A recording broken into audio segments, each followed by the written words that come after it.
В отечественной истории хватает примеров, когда разбойники под парусом становились национальными героями. Самыми ранними пиратами русской истории можно смело считать легендарного Рюрика и его братьев. Редкий торговый корабль, повстречавший на своем пути дракар скандинавских разбойников, мог рассчитывать на спасение. Позднее традиции лихих походов по морям и рекам за зипунами прочно закрепились среди жителей русских княжеств. Новгородская Тартуга. Противоречивую славу приобрели пираты Новгородской республики, которых именовали ушкуйниками. В родном городе они слыли бесстрашными героями, а вот в других землях – безжалостными злодеями. Но в отличие от европейских корсаров, ушкуйники орудовали не только на море, но и на реках – Волге, Оке, Каме. Ушкуйники – это вольные люди, которых нанимали в качестве вооруженной дружины новгородские купцы и бояре для сопровождения торговых караванов, а заодно и для разбоя. Плавали эти дружины на специальных судах, называемых ушкуями. Отсюда и произошло название новгородских джентльменов удачи. Сведения о первых подвигах ушкуйников относятся ко времени правления киевского князя Ярослава Мудрого, то есть к XI веку. Однако настоящий расцвет их деятельности пришел на XIV век. В это время вся остальная Русь находилась под властью Орды. Лишь новгородская земля сохранила свою относительную независимость.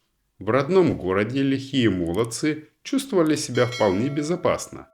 Конец пиратской вольницы пришел с включением Новгорода в состав Московского княжества в 1478 году. Последний оплот ушкуйников, город Вятка, Тартуга Северной Руси, пал в 1489 году. В тот год московский князь Иван III двинул на Вятку 64-тысячное войско под началом воевод Данилы Щени и Григория Морозова. Вятичи были вынуждены капитулировать. Корсар Ивана Грозного. Следующая страница в истории отечественного морского разбоя была открыта в царствовании Ивана Грозного. Начатая царем Ливонская война первые годы шла вполне успешно. Русские войска захватили Нарву, которая стала торговыми воротами Московского царства на Балтике. Торговля с европейскими странами развивалась вполне успешно, но вскоре в Ливонскую войну вступили Швеция и Польша, которые с помощью своих флотов и каперов стали перехватывать торговые суда, идущие в Россию. Необходимо было отплатить шведам и полякам той же монетой, но как? Ведь Россия не обладала собственным военным флотом. И тогда русские власти решили обратиться за помощью к иностранным специалистам. Таким спецом по пиратству для Ивана Грозного стал датчанин Карстен Роде. Степан Разин – Каспийский пират. В 1583 году Ливонская война была проиграна. Россия более чем на 100 лет лишилась выхода к Балтийскому морю. Но лихие люди не унывали. Возможности для пиратства открылись на юге. Там, на Дону, сложился новый очаг полуразбойничьей вольницы. Регулярные набеги на своих быстрых стругах на все, что плохо охраняется, казаки начали еще в XVI веке. Самый знаменитый поход начался в мае 1667 года. В путь отправились 2000 донских казаков во главе с атаманом Степаном Разиным. Казаки вышли на Волгу, где какое-то время грабили торговые караваны, а весной 1668 года направились в Каспийское море. Подойдя к берегам Персии, то есть Ирана, казаки разграбили ряд городов. В июне 1669 года состоялась решающая битва между казацкой флотилией и персидским флотом под командованием Мамед-хана, наместника провинции Астрабад. Сражение вошло в историю под названием «Бой у Свиного острова». С триумфом и огромной добычей разинцы возвратились в Астрахань. Официальные власти лишь пожурили атамана. Понятно, что ни о каком серьезном осуждении героя не могло быть и речи. Плаху Степан Разин заслужил не пиратством, а вооруженным конфликтом с властями Москвы. Каперы Петра Великого. Новая возможность для корсарской деятельности в России появилась при Петре Великом, когда в ходе Северной войны со Швецией русским наконец-то удалось выйти на берега Балтики. Но несмотря на русские победы под Полтавой и при Гангуте, шведы и не думали складывать оружие.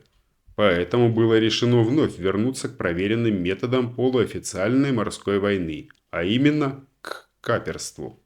В 1716 году был издан сенатский указ о выдаче поручику Ладыженскому и подпоручику Барлегену специальных паспортов, чтобы они могли безнаказанно каперить шведские торговые суда на шнявах Наталья и Диана. В том же указе содержится инструкция о порядке раздела захваченного у врага имущества. Надо сказать, что аппетиты у русского государства со времен Ивана Грозного существенно возросли. Петровские каперы должны были отдавать государству в разы больше, чем отдавал Роде. Пиратская война под Андреевским флагом. Подлинный расцвет отечественного каперства наступил в царствовании Екатерины II. Связан он был с острым противостоянием России и Турции в борьбе за Черное море, которое вылилось в две крупные русско-турецкие войны 1768 и 1787 годов. Тогда, в 1768 году, Турция объявила войну России. В голове екатерининских любимцев братьев Орловых родился авантюрный план. А что если отправить из Балтийского моря эскадру, которая вошла бы в Средиземное море и нанесла туркам удар в спину? Императрица одобрила дерзкий замысел. Русскому флоту было приказано достичь архипелага, так называли многочисленные острова в восточной части Средиземноморья, между нынешними Турцией и Грецией, высадить десант на греческих островах и поднять восстание православных народов против Османской империи. Так и началась первая архипелагская экспедиция русского флота. Самым громким ее успехом стала грандиозная Чесменская битва 5 июля 1770 года, в ходе которой был уничтожен весь цвет Средиземноморского флота турок. В результате многие из средиземноморских корсаров поступили на русскую службу и сделали впоследствии неплохую карьеру. Среди пиратов, плавающих под Андреевским флагом, были не только греки или славяне. Так, к примеру, некий мальтийский кавалер по фамилии Мазини в начале 1770 года на собственные деньги купил корабль и разбойничал в архипелаге. За выдающиеся заслуги Екатерина II пожаловала мальтийца в контр-адмиралы сверхкомплекта. Конец эпохи. XVIII век стал последним столетием, когда европейские государи открыто стимулировали морское пиратство. Уже в XIX веке ситуацию, когда официальные власти заключают с разбойниками контракты, выдают им лицензии или финансируют строительство кораблей, представить было уже невозможно. Спасибо, что досмотрели мой ролик до конца. Ставьте лайк, подписывайтесь на канал и хорошего вам дня.